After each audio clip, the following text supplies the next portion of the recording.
kita sendiri. Ya, jadi banyak-banyak baca, satu. Kedua, kuasai bahasa asing. Ya, sekarang itu sudah harus menguasai setidaknya bahasa asing satu. Ya, teman-teman belajar bahasa Inggris berapa tahun? Dari TK ya, TK, SD, SMP sampai SMA. 13 tahun belajar bahasa Inggris. Pada bisa bahasa Inggris kan ini? Nah, itu dia pertanyaannya. Ya, kenapa kalian belajar bahasa Inggris bertahun-tahun tapi nggak bisa-bisa? Karena tidak fokus. Satu. Kedua, karena tidak menganggap itu penting. Ya, padahal bahasa dunia, bahasa kita penting sekali untuk mengetahui, ya, memahami bahasa dunia. Saat ini bahasa dunia bahasa Inggris. Dulu pernah bahasa dunia itu bahasa Arab pernah. Tapi sekarang yang diutamakan adalah bahasa Inggris. Kemana-mana teman-teman, kalau punya modal bahasa Inggris yang bagus, teman-teman pengen apa?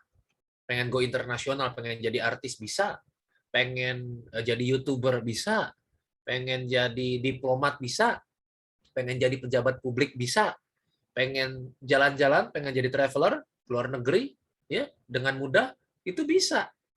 Pengen nanti lanjut studi atau teman-teman nih lulus nanti pengen kuliah di luar negeri misalnya, S1-nya di luar negeri.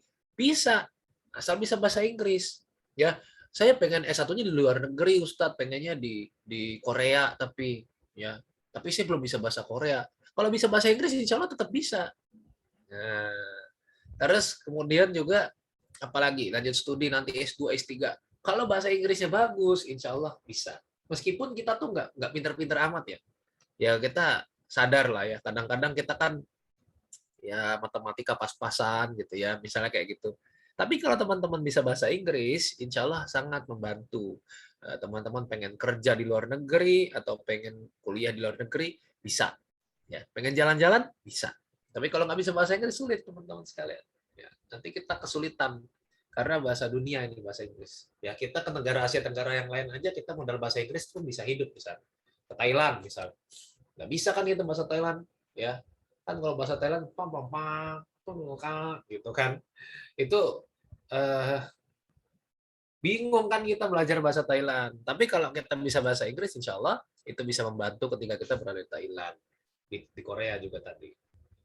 Sekarang bahasa asing itu, bahasa dunia itu teman-teman sekalian, yang di PBB ya, itu menggunakan berapa bahasa? Ada bahasa Inggris, bahasa Arab, bahasa Perancis, bahasa Cina, bahasa Mandarin, dan bahasa Jepang atau bahasa Jerman, saya lupa.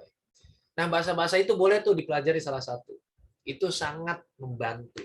Apalagi kalau teman-teman bisa menambahnya dengan bahasa Mandarin. Bahasa Cina sekarang tuh lagi hampir semua negara ada orang Cina. Hampir semua negara ada orang Cina. Jadi kalau kita menguasai bahasa Cina, insya Allah juga sangat membantu. Atau kalau teman-teman pengen melanjut sebagai Muslim, pengen melanjutkan studi di negara-negara Islam, bahasa Arab paling penting. Itu. Jadi jangan sampai bahasa yang dikuasai cuma bahasa Jawa sama bahasa Inggris, bahasa Indonesia. Itu juga bahasa Indonesia nggak menguasai amat. Nilai ujiannya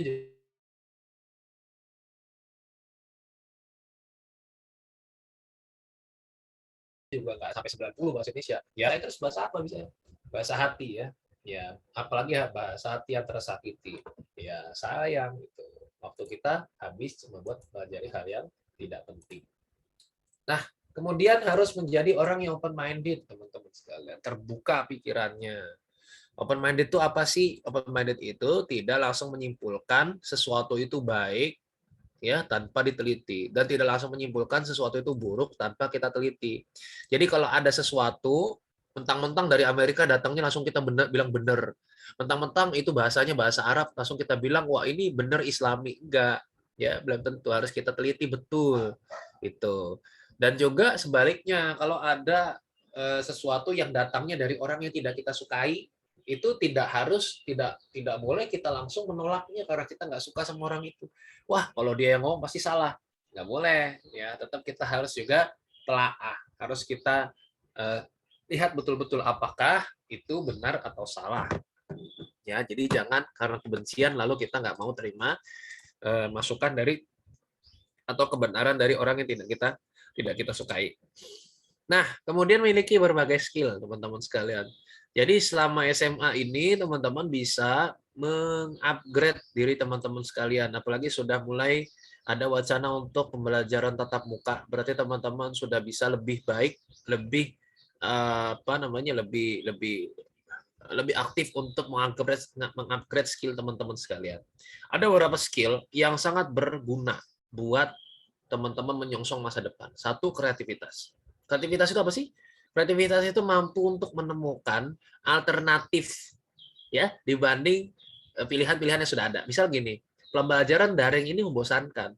Maka orang yang kreatif itu dia bisa memberikan alternatif. Misalnya apa? Coba misalnya karena kita suka main medsos, coba aja misalnya kita bikin materi itu kita resume di TikTok gitu misalnya. Jadi TikTok itu isinya nggak cuma ngelihat orang joget-joget doang, tapi bisa ngelihat kalian nih pelajar-pelajar Muslim, pelajar-pelajar yang berprestasi gitu ya, membagikan materi. Jadi lebih fun kita belajar. Oh, ternyata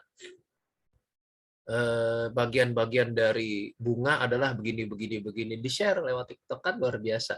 Itu namanya kreatif. Jadi kreatif itu bukannya harus menemukan hal yang baru ya, nggak harus ya. Yang paling penting adalah kreatif itu bisa menawarkan alternatif lain ketika mungkin pilihan-pilihan yang ada itu sudah sangat membosankan dan kesulitan kita untuk mendapatkan kebaikan dari situ. Kedua, critical thinking. Critical thinking itu adalah berpikir kritis. Ya, tadi seperti open minded tadi. Jadi nggak langsung nerima hal yang masuk dan tapi juga tidak langsung menolak hal yang masuk. Critical thinking. Betul-betul dipikirkan, betul-betul timbang-timbang ini benar atau tidak, ini bagus atau tidak. Oh, kalau tidak bagus ya jangan. Kemudian ada people management. People management itu ya memanage orang ya, mengatur orang-orang. Ya, jadi gimana caranya kita punya skill untuk bisa mempengaruhi orang, bisa mengendali, bisa mengumpulkan orang, lalu kemudian kita bisa merumuskan tujuan bersama dan mencapainya. Lalu kemudian ada service orientation, ada orientasinya itu kepada pelayanan. Jadi zaman sekarang itu teman-teman sekalian itu orientasinya sudah harus pelayanan publik, bukan lagi individu yang menang, bukan lagi memenangkan individu, bukan lagi memenangkan ego sendiri, tapi pelayanan publik. Teman-teman tahu Gojek, tahu Traveloka, tahu Grab, itu semua perusahaan besar yang mendapatkan keuntungan buat perusahaan, tapi mereka fokus pada pelayanan publik. Artinya apa? Bisnis mereka itu dibutuhin orang. Jadi mereka kaya mereka dari situ, tapi kita mendapatkan manfaat dari aplikasi-aplikasi itu. Ya, Traveloka nggak punya hotel, tapi kita bisa pesan hotel lewat situ. Nggak punya pesawat, tapi kita bisa pesan tiket pesawat lewat situ. Ya, Gojek nggak punya motor, tapi kita bisa pesan ojek lewat situ. Bisa pesan mobil, taksi lewat situ juga. Nggak punya toko makanan, tapi kita bisa pesan makanan lewat situ. Luar biasa kan? Apa? Karena berorientasi pada pelayanan. Jadi kalau nanti teman-teman pengen mencetuskan sesuatu, jangan yang cuma menguntungkan diri sendiri, tapi harus juga berpikir bagaimana supaya apa yang dicetuskan, apa yang diciptakan, apa yang dibuat ini bisa terasa manfaatnya oleh orang-orang di sekitar teman-teman sekalian. Oke. Kemudian people management. Kemudian emotional intelligence. Emotional intelligence ini kecerdasan emosi, ya. Artinya jangan sampai emosi kalian cuma dihabiskan hanya untuk menghalu-halu saja, hanya untuk berharap ketidakpastian ya, hanya untuk memikirkan yang tidak memikirkan dirimu ya, hanya untuk percaya pada janji-janji palsu, tapi cobalah manfaatkan sebaik-baiknya ya untuk apa misalnya ya untuk kepedulian ini masa pandemi seperti ini banyak yang terdampak. Saya lihat pasti teman-teman di antara teman-teman ini ada orang mampu ya bisalah kemudian membuat satu pergerakan yang membuat teman-teman sekalian bisa bermanfaat buat orang lain. Ada coordinating itu koordinasi ya, mirip-mirip people management tadi, tapi gimana caranya supaya teman-teman bisa mempengaruhi orang untuk melakukan kebaikan. Lalu kemudian ada decision making atau membuat keputusan ya di masa muda seperti sekarang sangat penting, nanti akan berguna kalau teman-teman pengen buat keputusan ketika di dunia kerja atau ketika teman-teman pengen milih jurusan kuliah. Semua ini teman-teman akan dapat di mana? Dapat di organisasi ya. Jadi kalau cuma berada di kelas saja, sekolah, belajar terus pulang ini nggak dapet. Tapi teman-teman dapat di organisasi. Ya, tentu saja organisasi yang bisa membuat teman-teman itu meningkat kapasitasnya. Ya, kalau pengen Yang jelas juga bukan organisasi yang mengajarkan untuk bermaksiat, ya. Nggak harus rohis kalau gitu mah. Ya, bisa ikut PMR, bisa ikut pramuka. Yang penting tetap menjalankan perintah Allah, tidak meninggalkannya, tidak melakukan larangannya, dan juga dalam organisasi itu kita bisa mengimprove diri kita. Yakin deh kalau ikut organisasi pasti ada hal yang meningkat dari diri teman-teman. Entah itu cara ngomong, entah itu cara membuka pembicaraan yang tadinya pendiam gitu ya, entah itu cara berkomunikasi dengan orang yang lebih tua atau lebih muda, atau misalnya cari sponsor dan lain sebagainya. Kita jadi ngerti ya, kreativitas kita terasah, cara berpikir kita terasah. Kita jadi nanti sering kalau rapat kita terbiasa untuk menerima pendapat yang berbeda dengan kita, ya, terbiasa untuk legowo dengan keputusan yang tidak sesuai dengan pikiran kita. Itu ada di organisasi. Jadi sekolah itu penting, tapi kalau teman-teman cuma sekolah saja, nanti nggak akan menambah banyak hal buat teman-teman semua. Ya, karena sekolah itu tujuannya ijazah, teman-teman sekalian. Nah, ijazah itu tidak menentukan kalian itu punya kompetensi di bidang lain.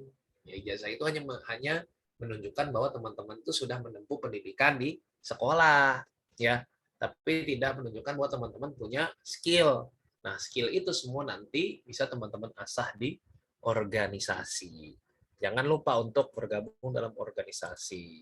Kalau misalnya nggak sempat di sekolah, ya cari organisasi di sekitar teman-teman, ya di perumahan kah, atau di kelurahan kah, atau di tingkat kota, di tingkat kecamatan dan sebagainya, atau komunitas-komunitas juga bisa kita ikuti, ya.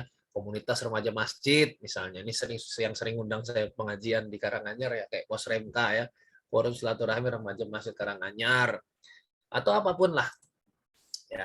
Lalu kemudian perbanyak teman dan relasi, ya. Stop dulu koleksi gebetan. Gebetan itu bukan prestasi, ya. Kalian cuma menebar benih-benih penyakit ya kepada gebetan-gebetan itu. Jadi jangan, ya.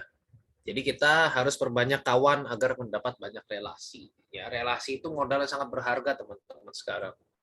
Teman-teman sekalian. Jadi kalau kita punya relasi, kita tuh punya banyak saudara. Kalau punya banyak saudara, kita punya banyak apa namanya pendukung, ya. Jadi saya punya banyak relasi. Jadi kalau saya ke Bandung ada teman bisa nampung saya, bisa neraktir saya. Jadi saya nggak harapkan itu, cuma itu adalah satu keuntungan. Ya, relasi itu juga privilege. Ya, mau di Ayunda apa teman-teman pikir dia hanya orang yang diam saja? Tidak. Ya, dia punya relasi. Bapaknya punya relasi, sehingga ketika bapaknya pengen anaknya jadi penyanyi, gampang. Bapaknya pengen anaknya jadi main film, bisa dengan dihubungkan dengan relasi-relasi itu tidak dilarang, ya. Itu adalah suatu hal yang boleh-boleh saja, sah-sah saja. Itulah privilege, ya. Jadi jangan sampai teman-teman nggak punya relasi sama sekali. Relasi lagi-lagi bisa kita temukan, bisa kita perluas kalau kita gabung di sebuah organisasi. Jalan-jalan, dolanan. Itu kadang-kadang kita kan kita sering dibilang kurang piknik dan sebagainya. Wah, nggak tahu ya, kurang piknik ya kamu. Gitu ya. Jadi dolanan itu benar. Dolanan itu usia-usia seperti kalian sekarang itu harus banyak-banyak dolan, ya. Sekarang memang susah karena apa? Karena pandemi, tapi saya yakin insya Allah tidak akan lama lagi. Teman-teman juga sudah banyak kesempatan untuk vaksin dan lain sebagainya gitu ya. Jadi insya Allah kedepannya teman-teman bisa dolanan lagi, ya, bisa main-main, bisa jalan-jalan lagi, dan memang main ini bisa memberikan kita pengalaman baru, ya. Mungkin teman-teman sekalian cuma tahunya Karanganyar, Solo yang bagus-bagus. Ada gunung yang bagus di mana? Gunung Lawu saja. Tapi kalau sudah nanti sudah ke gunung yang lain, oh ternyata ada yang lebih bagus. Oh ternyata lebih bagus. Jadi terbuka pikiran kita bahwa kita ternyata ada yang lebih bagus daripada tempat kita ini, dan kita bisa adopsi yang bagus-bagus itu ke tempat kita. Ya, kita bisa aplikasikan ke tempat kita, ya. Lalu kemudian produktif. Ya, produktif dalam memanfaatkan waktu-waktu kita. Kalau di istilah di era milenial ini ada istilah namanya lazy time atau waktu malas. Waktu malas, ya. Jadi lazy time itu menentukan kita itu siapa. Kita itu bisa ditentukan dari bagaimana kita memanfaatkan lazy time. Ya, ada seseorang, saya lupa siapa yang ngomong. itu bilang define yourself with your lazy time. Ya. Jadi definisikan dirimu dengan lazy time kamu. Kalau lazy time kamu dipakai cuma buat scrolling IG, ya, masa depan kamu cuma sebatas scrolling IG aja. Ya.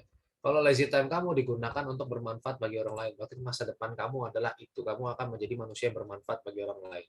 Kalau lazy time kamu digunakan untuk gelundang-gelundung, berarti kamu otomatis nanti sampai berapa tahun ke depan itu akan jadi orang yang cuma berpotensi untuk gelundang-gelundung tok. Ya, gitu ya. Jadi kalau kita mengisi waktu kita dengan yang baik-baik, itu adalah kita. Berarti kita berhasil mendefinisikan diri kita menjadi orang yang baik, gitu ya. Dan sebaliknya. Kita punya 24 jam dalam sehari. 7 jam dipakai buat tidur misalnya, 1 jam akumulasi ibadah-ibadah kita, 2 jam akumulasi waktu makan kita sama mandi lah. 8 jam kerja, kuliah atau sekolah, maka apa yang kita lakukan untuk mengisi 6 jam kita ini 6 jam kita ini lazy time. Kamu ngapain dalam waktu 6 jam? Apa cuma buat dipakai buat chattingan? Chattingan, pagi chattingan, siang chattingan, sore chattingan, malam chattingan, yang ditanya lagi apa? Udah makan belum? Terus sekarang mau ngapain lagi? Terus sekarang sama siapa? Terus nanti mau kemana? Sangat menghabiskan waktu kalian. Ya, lagi apa? Lagi rebahan aja nih. Oh, udah sarapan belum? Belum. Kok belum? Nanti mati lu. Cuma chattingan gitu aja setiap hari. Ya. Jam 3 udah WA. Assalamualaikum, waalaikumsalam. Udah tahajud belum? Udah tahajud nih, ini lagi sujud nih. Oh, up dong sujudnya misalnya kayak gitu. Aduh. Ya. Jadi jangan sampai kita tuh habis waktu kita cuma buat hal-hal yang buang-buang waktu. Ya. Ini kuncinya orang yang sukses itu adalah yang mampu untuk memanfaatkan lazy time-nya. Memanfaatkan waktu rebahannya itu untuk hal-hal yang lebih produktif. Kemudian peka terhadap isu sosial, politik, dan ekonomi. Aduh, aku nggak suka politik. Iya, saya juga sama. Saya juga nggak suka politik. Tapi bukan berarti kita jadi nggak peka isu-isu politik terkini. Karena apa? Itu menentukan loh. Nanti kita pelajar ini mau jadi apa, nanti kita jadi pengusaha, nanti kita jadi pekerja, nanti kita jadi mahasiswa. Itu tergantung dari keputusan politik, ya, pemerintah, keputusan para pemegang kekuasaan. Jadi kalau kita nggak ngerti isu-isu sospol dan ekonomi, nanti kita juga akan kesulitan karena kita jadi nggak ngerti harus berbuat apa, harus merencanakan apa. Ya. Kemudian ya, tadi berkaitan dengan waktu tadi, canangkan target. Ini gimana caranya kalian bisa mencapai cita-cita? Target dan doa. Kalau misalnya nggak ada target, nggak ada doa, nonsense. Kita nggak bisa ngapa-ngapain. Ya. Dan target itu harus menyesuaikan dengan potensi kita, diri kita tuh bisanya apa, kemungkinannya apa, situasi kita, situasi terkini, dan juga kondisi. Ya. Lihat sikon. Oh, saya berasal dari keluarga yang sederhana saja, bukan keluarga yang kaya, maka saya harus bisa apa? Saya nanti mau kuliah, lalu kemudian nanti cari beasiswa dan lain sebagainya gitu. Jadi target itu harus menyesuaikan kondisi. Oh, orang tua saya kaya, ya bisa bayarin saya sekolah sampai S3 misalnya kayak gitu. Berarti kita harus manfaatkan itu sebaik-baiknya. Untuk apa? Untuk menggali lebih dalam, untuk bereksplorasi lebih luas. Ya. Oh, orang tua saya susah, bahkan nggak bisa bayar saya sekolah. Berarti target kita apa? Target kita adalah mencari keringanan-keringanan. Entah itu beasiswa atau pekerjaan dan sebagainya. Jadi target itu menyesuaikan dengan kondisi kita. Jangan jadikan orang lain sebagai patokan kita untuk mencanangkan target. Karena orang lain beda sama kita. Starting point kita dengan orang lain beda. Teman-teman kagum sama Maudy Ayunda. Ingat, Maudy Ayunda itu siapa? Dia punya privilege yang mungkin teman-teman tidak mencapainya.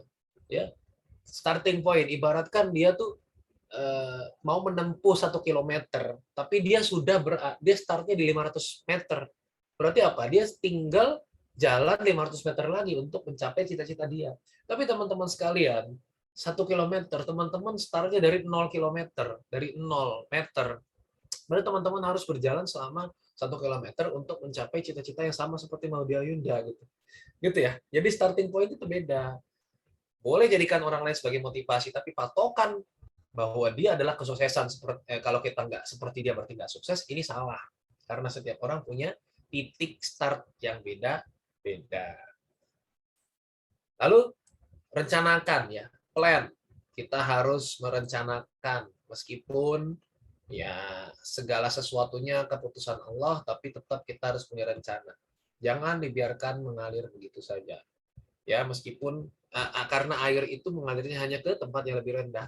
Maka supaya kita tidak mengalir ke tempat yang lebih rendah, kita bisa mengarahkan itu dengan mesin air kan gitu.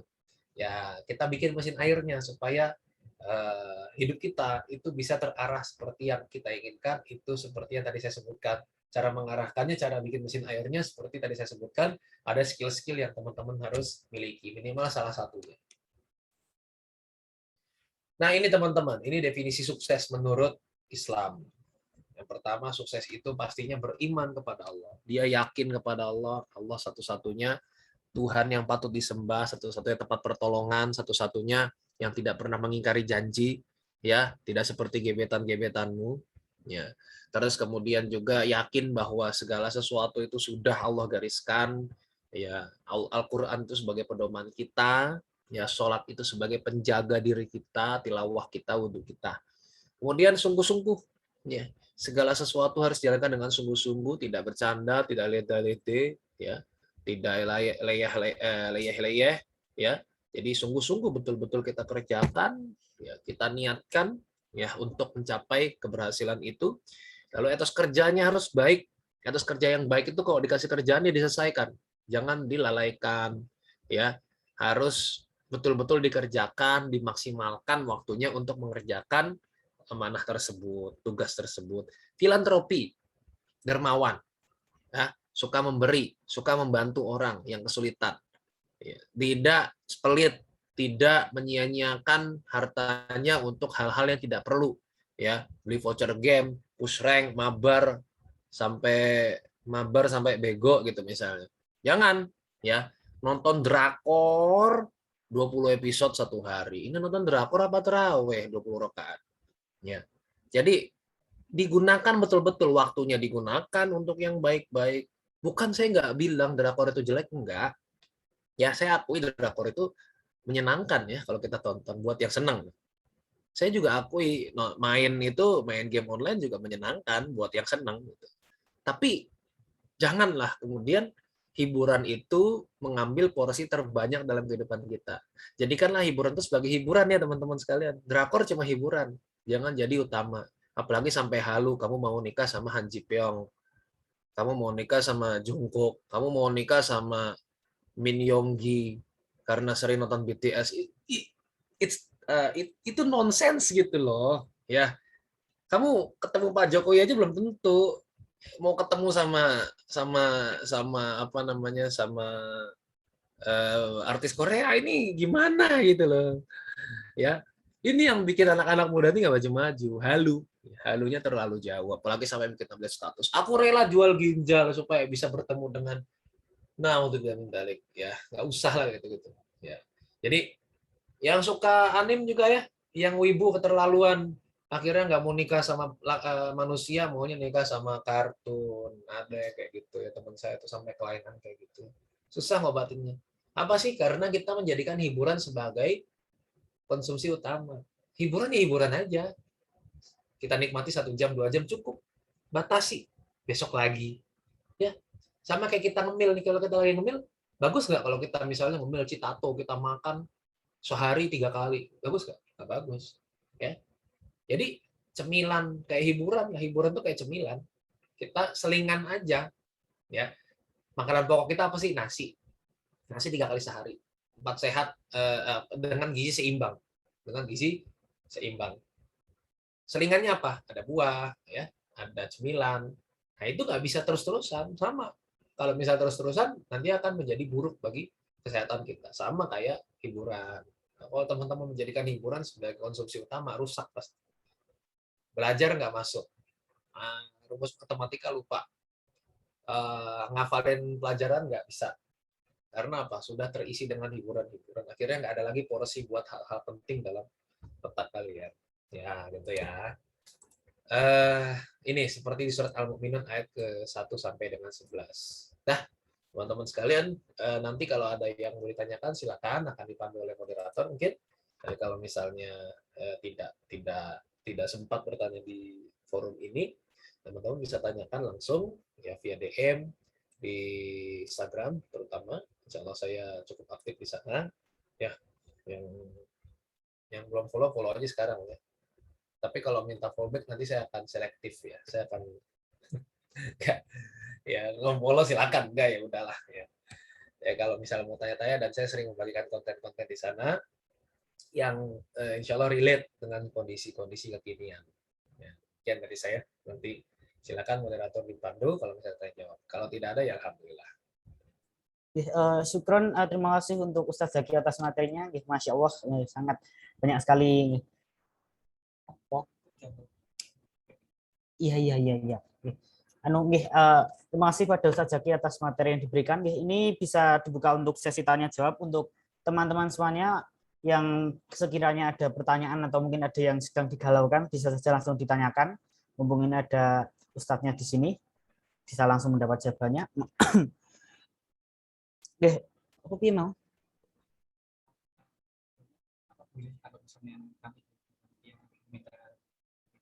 Oh ya, mungkin untuk Ustaz Zaki, apa bisa kita dari panitia untuk menerima PPT yang tadi?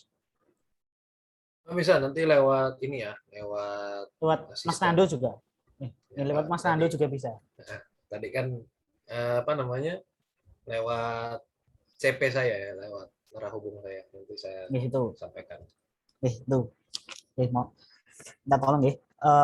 Mungkin bisa saya buka dengan pertanyaan saya dulu, Ustaz. Boleh, boleh. Oke, pertanyaan saya gimana sih Bang ini? Kira-kira kan Ustadz kan banyak sekali bahas tentang masalah hijrah di akun Jalan Bareng itu ya. Nah, ini saya boleh tanya kira-kira arti hijrah itu sendiri itu seperti apa? Terus yang dibutuhkan oleh seseorang untuk hijrah itu apa saja? Terus bagaimana caranya dan juga tips-tipsnya? Terus yang terakhir, oke, kira-kira apa saja yang mungkin halangan yang bisa dihadapi ketika seseorang itu sedang berusaha untuk hijrah? Kira-kira itu saja, Ustadz. Ya, jadi hijrah itu perpindahan ya. Lebih gampangnya hijrah itu perpindahan dari satu tempat ke tempat yang lain. Jadi hijrah itu ada dua. Satu hijrah makannya, satu lagi hijrah maknawiyah. Hijrah makannya itu adalah hijrah yang sifatnya adalah perpindahan tempat. Kayak Rasul SAW dari Makkah ke Madinah, itu namanya hijrah makannya. Tapi kalau hijrah maknawiyah itu adalah perpindahan kita dari dosa kepada kebaikan, dari dosa kepada pahala, dari kemaksiatan kepada amalan. Ya, jadi kalau misalnya tetap di situ atau malah pindah ke dosa yang lain, itu namanya hijrah yang gagal. Nah, apa saja yang perlu disiapkan? Ya pastinya bertobat ya pasti. Kalau kita mau berhijrah, yang pertama lakukan adalah bertobat ya. Minta ampun kepada Allah dari segala kemaksiatan yang pernah kita lakukan. Lalu kemudian tantangannya biasanya adalah kembali ke dosa yang lama atau pindah dari satu dosa ke dosa yang lain. Tadinya nggak pakai hijab, pas sudah pakai hijab, sudah pakai jilbab, dosanya pindah apa? Dosanya nyinyirin yang belum bisa pakai jilbab, yang ledekin yang belum bisa pakai jilbab. Jadi memang tantangan hijrah itu seperti itu. Nah, gimana caranya supaya bisa mengatasi tantangan itu? Yang pasti pertama satu membiasakan amalan kebaikan. Gak usah banyak-banyak, satu aja ya. Yang penting bisa konsisten. Mengkonsistenkan tilawah atau misalnya sholat duha atau sholat tahajud gitu ya. Atau dengan banyak-banyak beristighfar setiap hari itu gak usah dibatasin, yang penting banyak-banyak beristighfar, dikonsistenkan. Satu. Kemudian yang kedua coba untuk rajin menjaga wudhu, karena dengan menjaga wudhu kita malu untuk berbuat dosa. Yang ketiga adalah lingkungan. Kalau lingkungan kita mendukung, insya Allah bisa ya, lingkungan kita mendukung. Tapi kalau lingkungan kita nggak mendukung, baru ngaji kemudian teman kita cie ngaji, wah itu susah, bikin kita down ya. Dan tadinya semangat ngaji jadi malas ngaji. Nah makanya lingkungan itu juga harus mendukung supaya kita pun lebih mudah untuk bisa melakukan memperbarui diri kita menjadi diri yang lebih baik daripada sebelumnya. Nah, gitu ya, semoga bisa menjawab. Alhamdulillah, terima kasih Ustadz. Untuk yang lain, apa mungkin ada pertanyaan yang ingin ditanyakan? Silahkan.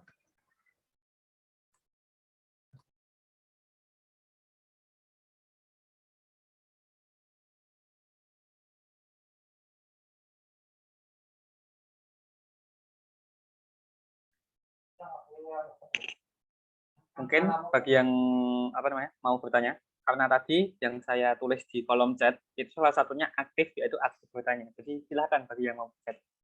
Yang mau bertanya.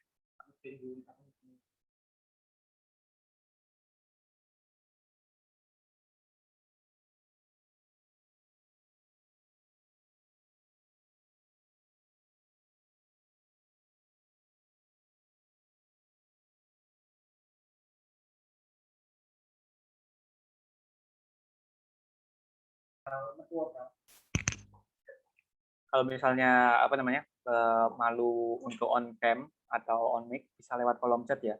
Intinya bisa dimanfaatkan kesempatan kali ini untuk baik-baiknya untuk menambah motivasi.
Ya Ustadz, saya mau bertanya, Tat.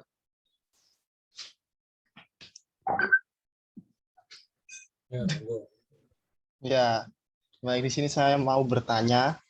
Nah, saya tuh memiliki teman yang benar-benar pas saya mau ajak kegiatan yang positif, katakanlah, itu dia susah banget diajak. Nah, jadi saya mau bertanya bagaimana tips and tricks kiat-kiat agar bisa mengajak teman-teman saya yang mau diajak untuk kegiatan-kegiatan yang positif itu tidak mau. Pasti nolak terus lah, Tat. Nah, itu caranya gimana? Karena ya bandel banget kalau diajak nggak pernah mau gitu. Pasti banyak Ya. alasan. Jadi ngajak kebaikan itu memang ada seninya. Yang pertama adalah kita tidak bisa langsung straight to the point. Kita memang harus melakukan pendekatan. Pendekatan kita lakukan supaya apa? Supaya dia itu merasa bahwa kita itu orang yang tidak berbahaya buat dirinya. Karena kadang-kadang kita mengajak kepada kebaikan, tapi orang yang diajak itu merasa bahwa dia itu dalam bahaya. Diajak ke tempat-tempat yang membuat dia itu nggak nyaman, kayak gitu. Diajak kepada acara-acara yang membuat dia itu nggak nyaman. Jadi itu yang paling pertama, kita lakukan pendekatan dulu. Ya, membuat orang lain yang mau kita ajak itu menjadi nyaman. Oh, kalau dia yang ngajak ini pasti baik-baik. Oh, kalau dia yang ngomong pasti baik-baik. Ya, satu. Yang kedua, dalam hal mengajak, yang paling penting adalah sebelum mengajak, kita mencontohkan kebaikan kepada orang lain. Jadi gini, Bang. Apakah kita sudah menjadi orang yang dipandang baik sama orang lain? Ya, meskipun ini nggak wajib ya. Artinya kadang memang kita nggak bisa menyenangkan semua orang. Nabi aja yang segitu baiknya masih banyak yang benci kok. Gitu. Cuma maksudnya gini, kalau misalnya kita dipandang buruk sama orang lain, kira-kira ajakan kita bisa masuk nggak? Nggak bisa, ya. Tapi kalau kita dipandang baik sama orang lain nih, orang anak baik-baik, ya, nggak pernah berulah, nggak pernah PHP-in orang, nggak pernah nyakitin hati orang gitu. Saya yakin juga orang akan seneng sama kita. Akhirnya kalau kita mengajak, ya paling tidak dia berpikir boleh juga nih, ya. Saya ikut ini, barangkali saya bisa kayak dia nantinya kayak gitu. Jadi kita bisa, jadi ada seni untuk mengajak. Kemudian juga dalam mengajak itu yang kita utamakan adalah berita gembira. Kan kalau di dalam dakwah itu adalah basyiran wa nadhiran. Ada kabar gembira, ada kabar buruk. Ya, kabar gembira itu berupa apa? Surga, berupa apa? Pahala. Kabar buruk itu berupa apa? Berupa neraka, berupa adab. Nah, yang kayak gitu, kita harus pilih orang kalau kita ajak kepada kebaikan, apa iming-imingnya. Nah, iming-imingnya paling tidak adalah kemaslahatan, kebaikan. Ah, enak lu kalau gabung di situ dapat sego kucing gitu misalnya. Enak lo kalau gabung di situ nanti bisa dapat banyak teman. Enak lo gabung di situ, aku gabung di situ jadi bisa ngutang sama banyak orang kayak gitu. Ini cuma contoh, ya setidaknya ada keuntungan yang didapatkan kalau kita mengajak. Basyiran wa nadhiran. Jadi kita sampaikan dulu berita gembira kepada mereka kalau ikut kepada kebaikan. Dan yang terakhir, ngajak itu juga ada waktunya. Artinya kita tidak bisa mengajak itu saat-saat misalnya dia memang nggak bisa diajak gitu ya. Maksudnya ya saat-saat yang tidak memungkinkan kita untuk mengajak kebaikan. Dan juga yang paling penting adalah ingat kewajiban kita hanya menyampaikan. Kalau misalnya dia nggak mau ya sudah. Ya. Kita sudah coba dengan segala cara, ternyata dia tetap nggak mau, malah menjauh kita, ya sudah. Kewajiban kita tuh sudah terlaksana. Ya adapun hidayah itu hak prerogatifnya Allah, bukan punya kita. Gitu ya. Oh ya, makasih Ustadz.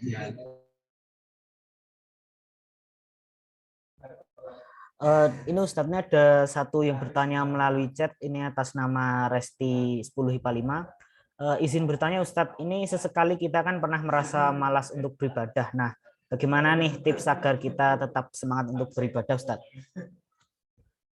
Enggak. Malas beribadah, ya sama kayak kita malas belajar. Kadang kita nggak punya tujuan. Ya. Kita malas belajar kenapa sih? Kita merasa bahwa ini nggak penting dan dia apa sih ngapain sih saya belajar gitu kan? Karena apa sih yang membuat kita malas itu? Karena kita nggak punya tujuan. Ya, karena kita tidak mengilmui ibadah itu sendiri. Bahwa sholat itu supaya hati kita tentram, bahwa tilawah itu supaya lisan kita terbiasa mengatakan yang baik-baik, misalnya kayak gitu. Jadi kita nggak tahu tujuannya, itu yang membuat kita malas. Ya. Terus kemudian juga kita tidak tahu bahwasanya kalau misalnya kita tidak melakukan itu, nanti akan terjadi apa? Wah, nanti anak-anak saya, adik-adik saya, saudara-saudara saya, ini akan menjadi orang yang tidak baik, orang yang kriminal, dan lain sebagainya. Maka saya harus beribadah, dan ibadah ini harus saya ajarkan kepada orang-orang di sekitar saya. Ya, kedua. Kemudian yang ketiga, yang membuat kita jadi tidak malas ibadah, lagi-lagi lingkungan. Lingkungan yang membuat kita jadi tidak malas. Ya, lingkungan yang membuat kita jadi semangat untuk beribadah. Ya, kalau teman-teman kita ketika adzan langsung berangkat ke masjid untuk sholat zuhur, ya waktu sholat zuhur ya, kalau azannya azan zuhur ya, ya kita kan otomatis juga akan ikut, gitu kan. Break dulu yuk, sholat, break dulu yuk, udah azan, gitu. Kita kan otomatis ikut. Ya. Walaupun ya rada males, rada mager, cuma ya gimana orang teman-temannya pada begitu, lama-lama terbiasa untuk berbuat kebaikan. Ya. Lalu juga kita tahu bahwa al iman yazid wa yanqus. Yang namanya iman itu naik dan turun. Kalau pas lagi malas berarti iman kita lagi yanqus, lagi turun. Nah, bagaimana kemudian menanggulanginya? Menanggulangi iman yang turun itu ya dengan apa? Dengan mendengarkan tilawah, dengan mendengarkan tausiah, ya. Atau kan sekarang dengar tausiah di mana-mana bisa, di Instagram bisa, di YouTube bisa, ya. Jadi nggak ada alasan bagi kita untuk tidak mendengarkan tausiah. Begitu. Semoga bisa menjawab. Terima kasih Ustadz atas jawabannya. Ini ada satu pertanyaan lagi dari Divita Paramesti. Ini, Assalamualaikum warahmatullahi wabarakatuh. Izin bertanya, kadang kalau kita beribadah, pikiran tuh sering kemana-mana. Bagaimana tipsnya agar khusyuk dalam beribadah? Ya, yang kemana-mananya itu diselesaikan dulu. Ya, kemana-mananya kemana sih? Ke cowok ya maksudnya. Jadi kalau kita beribadah itu, pastikan bahwa kita sudah mempersiapkan diri untuk beribadah. Ya, pastikan bahwa kita sudah mempersiapkan tempat untuk ibadah. Ya, kadang-kadang yang bikin kita kemana-mana mikirnya tuh salah satunya adalah tempat yang tidak representatif untuk ibadah. Misalnya teman-teman sholat di rumah. Wah, kalau di rumah ini rada angel, ya. Kita tuh rada susah gitu kalau mau khusyuk sholat di rumah. Karena pengganggunya banyak. Ya, mungkin game online yang ditangguhkan sebentar, di pause sebentar, atau sedang nonton bola apa namanya, sebenarnya selesai jam 4, cuma gara-gara adu penalti jadi lanjut, jadi nggak fokus nih sholat subuhnya ini, gitu kan. Kemarin kayak final misalnya final Euro ya. Final Euro kan Inggris lawan Italia itu kan harus selesai jam 4 itu, jam 4 pagi. Tapi karena adu penalti akhirnya terus sampai jam setengah 5. Ya jujur aja ya, orang saya kan suka nonton bola gitu. Jadi itu kadang-kadang juga mengganggu sekali. Akhirnya sholat subuh itu mikir ini siapa yang menang, kira-kira. Bahkan saya ngimamin bos, saya ngimamin kan di sini kan saya ngimamin sholat ya. Subuh itu ya terus terang aja saya juga kepikiran gitu kan. Walaupun saya nggak dukung yang dua-duanya, saya nggak mendukung siapapun di situ gitu ya. Saya kalau negara saya nggak terlalu mendukung salah satu negara gitu. Karena berubah-berubah ya. Jadi tapi kepikiran juga gitu. Oh sebelumnya ya, saya kan fans MU pas final UEL ya, Europa League ya yang kalah di adu penalti lawan Villarreal itu. Itu juga sama saya ngimamin gitu. Ya Allah adu penalti sampai 11 pemain nendang gitu. Jadi kepikiran. Jadi karena kita tuh tidak menyiapkan bahwasanya sesungguhnya kita itu sholat itu untuk mendapatkan keridhaan Allah Subhanahu wa taala. Dan berarti artinya kalau kita masih pikir kemana-mana berarti kita masih ya menggantungkan diri kepada dunia. Ya apapun itu ya. Kita semua punya pengganggunya masing-masing. Ada drakor, ada game, ada bola tadi. Jadi kita semua punya. Nah, ingat bahwasanya di hadis Arba'in nomor 2 ya, Rasulullah SAW bersabda itu tentang ihsan. Ditanya tentang ihsan, jawabannya apa? Ketahuilah bahwasanya ketika engkau beribadah, engkau seakan-akan sedang melihat Allah. Ya, sedang bertemu dengan Allah. Kalau misalnya nggak bisa menganggap begitu, maka setidaknya ingatlah bahwasanya Allah melihatmu. Ya, jadi ketika kita ibadah itu ingat yang kita lihat itu, yang kita temukan itu, yang kita temui itu Allah. Kalau kita nggak bisa untuk menganggap bahwa Allah di depan kita, setidaknya kita sadar bahwa Allah itu pasti mengamati kita. Ya, keburukan-keburukan yang kita pikirkan dalam sholat kita itu berarti Allah menilainya. Nah, seperti itu ya. Jadi kita merasa dipantau oleh Allah Subhanahu wa taala sehingga kita berusaha untuk fokus dan khusyuk. Dan tadi ya persiapkan diri kita. Kenapa maksud saya persiapkan diri kita tuh kadang-kadang ada orang yang sholat nggak siapin diri. Pakaiannya kaos saja misalnya, nggak mandi, sholat subuh boro-boro mandi. Sikat gigi aja enggak. Ya Allah, itu kalau ada orang sholat subuh nggak sikat gigi. Itu kalau lagi tiba-tiba lagi sholat terus nguap. Atau pas lagi amin, waduh itu wanginya itu luar biasa ya. Itu aromanya itu aroma padang pasir ya, itu nggak enak banget. Nah itu namanya nggak mengondisikan diri untuk ibadah. Kalau nggak mengondisikan diri untuk ibadah, otomatis kita juga nggak bisa khusyuk dalam beribadah. Dan juga yang jelas ya, kita mungkin memang belum menjadikan Allah sebagai satu-satunya tujuan kita. Tapi insya Allah itu semua proses ya. Nggak langsung orang semua bisa khusyuk. Nggak langsung semua orang bisa fokus dalam beribadah. Semua proses ya. Maka lagi-lagi lingkungan kita harus kita jaga supaya bisa mendukung ibadah-ibadah kita. Gitu ya.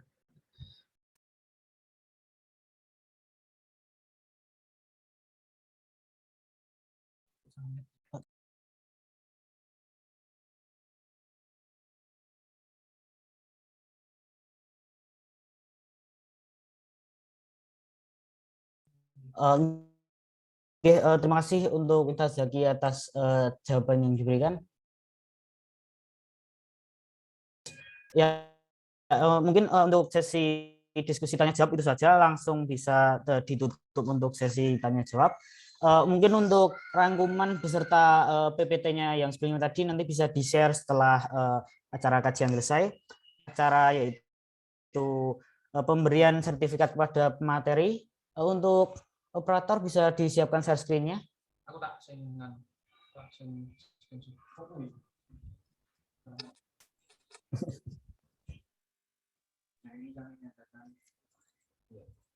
Ya, ini juga untuk sesi pemberian sertifikat juga disertakan dengan sesi dokumentasi. Jadi untuk yang lain bisa bersiap-siap untuk on cam, Untuk Ustaz Zaki Ahmad Ifai, saya ucapkan, saya mewakili panitia sekalian mengucapkan terima kasih banyak atas mengucapkan terima kasih banyak untuk Ustaz Zaki karena sudah memberikan materi yang sangat luar biasa, sudah memberikan nasihat-nasihat yang insya Allah bermanfaat dan juga sudah meluangkan waktunya nggih. Semoga materi yang disampaikan tadi dan juga nasihat-nasihatnya bisa menjadi bisa memberikan manfaat bagi kita semua, salah satunya juga untuk saya sendiri. Saya juga memohon maaf apabila mungkin ada ketidaknyamanan selama kajian berlangsung atau mungkin ada perbuatan yang tidak berkenan dari saya baik itu secara sengaja maupun tidak disengaja.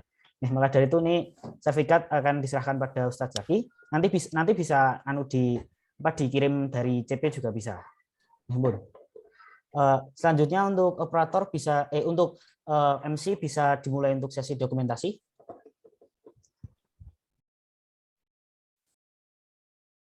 Baik, untuk sesi dokumentasi dimohon untuk peserta bisa on cam dulu.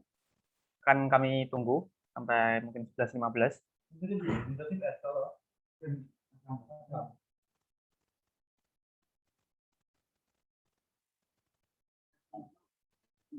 Jangan live dulu setelah dokumentasi karena masih ada. Ayo nih, yang lain mungkin bisa teman-temannya diajakin. Kalau yang bisa pakai virtual background, mungkin bisa dipakai virtual background-nya.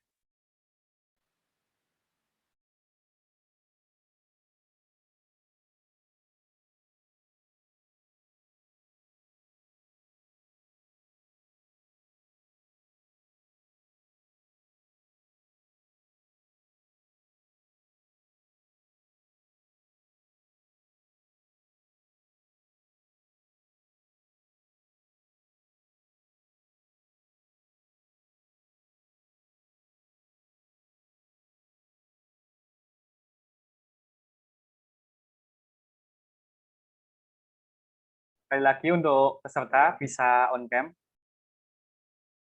Nah, karena sudah masuk pukul 11.15, saya akan mulai dokumentasi, dimulai dari slide pertama. Bisa, kalau misalnya mau pakai gaya, silakan. Saya hitung 1, 2, 3.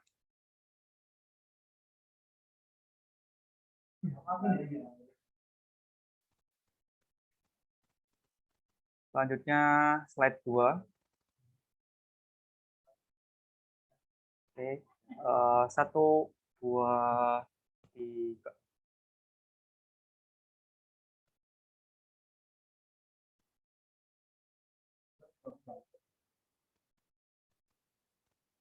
Kemudian slide 3.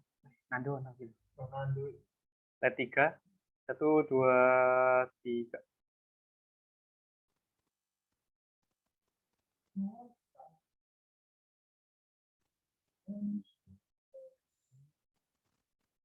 Slide 4 dan 5 saya skip karena tidak ada yang on cam, jadi cukup screenshot. Sekali lagi.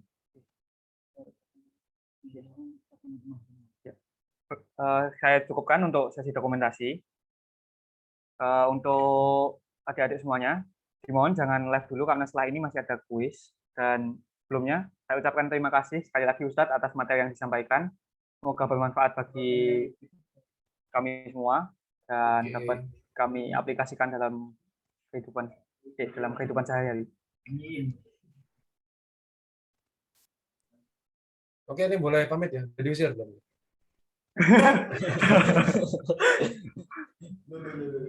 Ya, diusir ya. Oke, pamit ya kakak-kakak. Iya. Terima kasih Ustadz Zaki. Terima kasih Ustadz. Sama. Terima kasih. Nah, wis, yuk.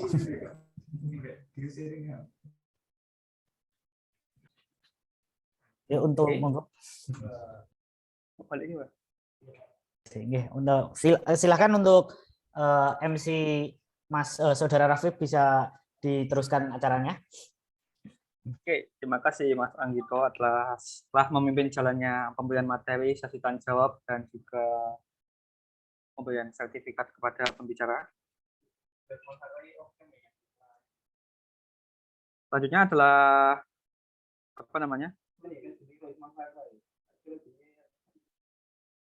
adalah kuis, yaitu tadi dari awal sudah saya bilang yaitu kuisnya akan saya ambilkan dari materi tentang pengenalan Rohis. Nah, syaratnya yaitu pertama-tama kalian harus on cam untuk menjawabnya. Jadi kembali lagi saya ikatkan kalau yang mau jawab karena soalnya ya gampang-gampang aja asalkan kalian nyimak. Jadi bisa on cam dulu aja. Terus nggak perlu raise hand, cukup langsung on cam dan on mic gitu aja. Oke.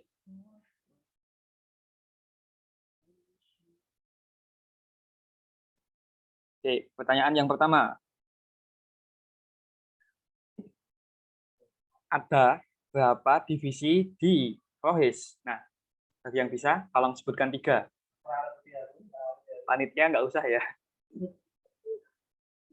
Yuk, buat yang nyimak nih.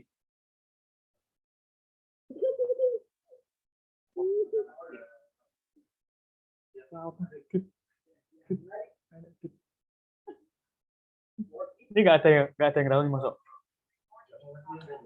Ada 6. Nah, bisa disebutin. Nah, on cam.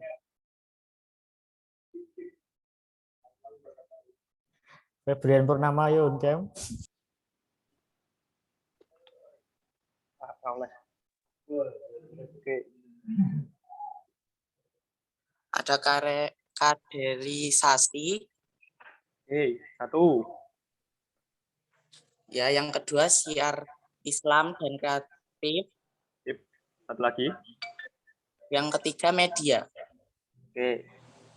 Jawabannya benar semua dan 3 divisi lainnya yaitu kemaslahatan umat, kemudian kewirausahaan dan 1 lagi khusus ahwat yaitu kemuslimahan. Oke. Untuk Febrian Purnama nanti bisa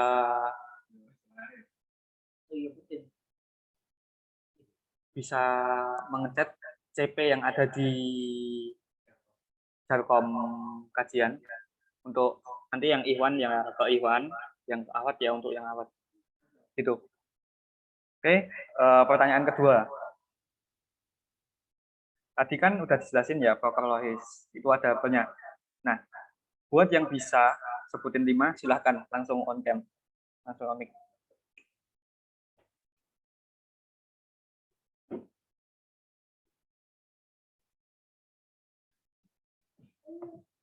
Oh, sih.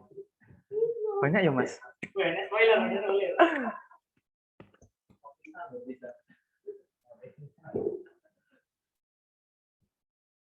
Ini nggak ada yang mau nih. Hadiahnya masih nungguin tuh. Bisa diulangi pertanyaannya nggak, Kak? Oke, diulangi. Nah, kan tadi udah ada presentasi mengenai poker rohis ya.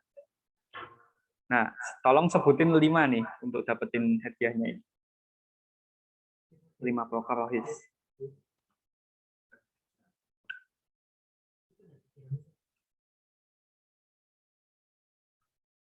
Gimana? Kurang jelas atau perlu diulangi lagi?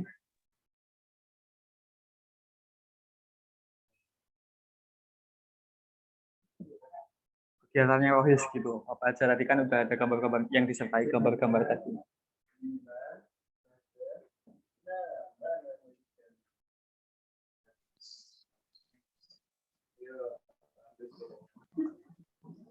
Kak, Ya, silakan. malam perekat ukhuwah, Ya. halakoh rutin, halakoh online, silaturahmi, perekat ukhuwah, rihlah, studi banding, kajian online. Oke. Oke. Lebih dari 5 ya. Berarti nyimak dengan baik. Oke, jadi untuk Natasha Lutfia bisa nanti sama kayak tadi untuk mengecek CP yang tertera di Jarkom khusus untuk yang Ahwat. Kemudian, nah 1 lagi nih pertanyaan. Jadi tinggal 1, beneran tinggal 1. Ini dibilang oh isi pelit, hadiah ikut telu ya nggak bisa gitu ya. Jangan dibilang gitu ya, Dek. Oke, 1 pertanyaan lagi yaitu sebutkan 4 benefit atau manfaat ikut rohis. Ya, yang udah jawab. Saya, Kak. Saya, Kak. Oke. Mau siapa sih? Saya, Kak.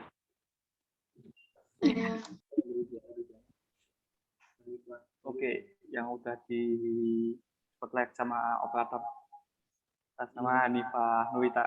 Bisa disebutin 4 itu tadi apa aja?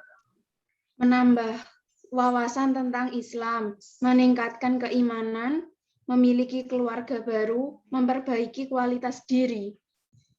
Oke, sip. Oke, berhubung hadiahnya juga nggak besar-besar, jadi kami nggak bisa bilang ambil sepedanya. Jadi kami aku masih tuh ngomong gitu.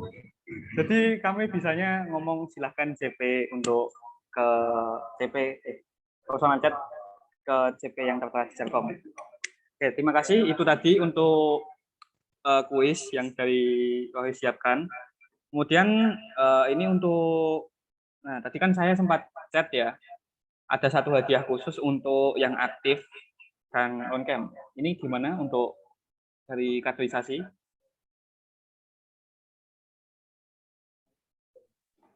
Untuk hadiah satu itu nanti dikabarin lagi lewat grup aja. Oke, oke.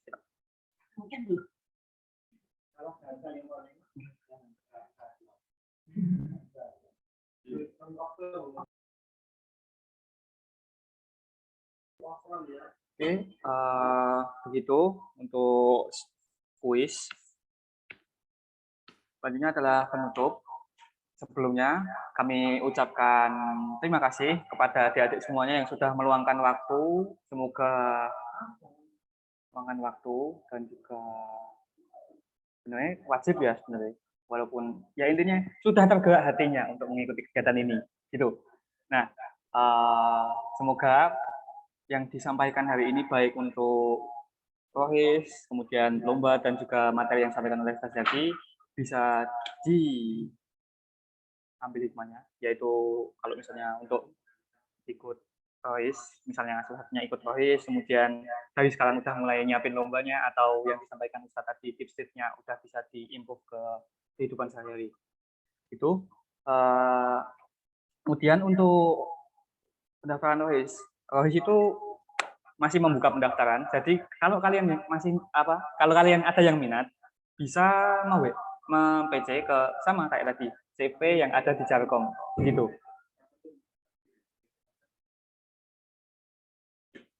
Kemudian ya, untuk mendapat info mengenai Rohis, kalian bisa follow Instagram Rohis @rohismansaka atau tadi YouTube-nya Rohis Mansaka. Gitu. Kemudian sekali lagi saya ucapkan mohon maaf apabila selama berjalannya acara ini kami dari panitia banyak kurangnya, banyak salahnya. Begitu saja. Saya mewakili teman-teman yang bertugas. Mohon maaf dan juga pamit undur diri. Marilah kita akhiri kegiatan ini dengan hamdalah dan juga doa kafaratul majelis. Alhamdulillahirabbil alamin. Subhanallah wa bihamdihi wa atubu ilaik. Amin. Pak Ketua. Akhirul kalam. Wassalamualaikum warahmatullahi wabarakatuh. Waalaikumsalam warahmatullahi wabarakatuh. Terima kasih semuanya. Terima kasih, Pak. Terima kasih di kegiatan selanjutnya. Terima kasih, Mas.